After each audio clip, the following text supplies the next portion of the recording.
और ऐसा युग हो गया कि बच्चे पढ़ लिख के बेकार हैं, वो काम नहीं कर पा रहे। पढ़ना चाहता है लेकिन फिर भी उसका ध्यान इधर उधर भटकता रहता है। सैकड़ों माँ बाप ऐसे होंगे जिनके कहने पे हमने ये यंत्र की तैयारी करने की सोची कि यंत्र धारण करने पर एक तरह का यंत्र की ही जिम्मेवारी हो जाती है कि वो आपके बच्चे का फोकस डेवलप करे।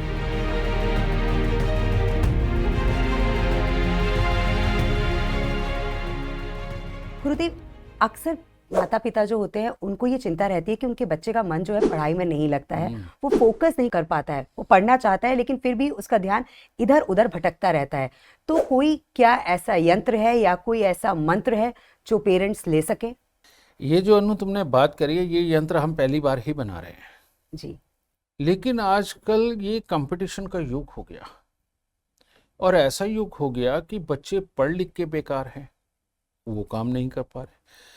और पढ़ना इतना ज़रूरी हो गया है कि एक से एक अच्छा क्वालिफाइड बच्चा भी मिलता है, समझ गए। तो ये इस रेस के अंदर माँ बाप बहुत चिंतित है अपने बच्चों की लिखाई पढ़ाई को लेकर के कि अगर ये इसके अच्छे मार्क्स नहीं हुए तो कहाँ जाएगा।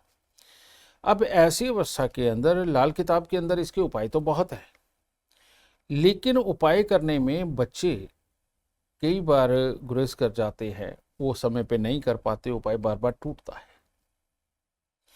लेकिन यंत्र का ये फायदा होता है कि यंत्र धारण करने पर एक तरह का यंत्र की ही जिम्मेवारी हो जाती है कि वो आपके बच्चे का फोकस डेवलप करे, उसके अंदर धैर्य डेवलप करे और धैर्य से बैठ करके और एक अच्छी बुद्धि के साथ में उसकी याददाश्त को भी इम्प्रूव करे।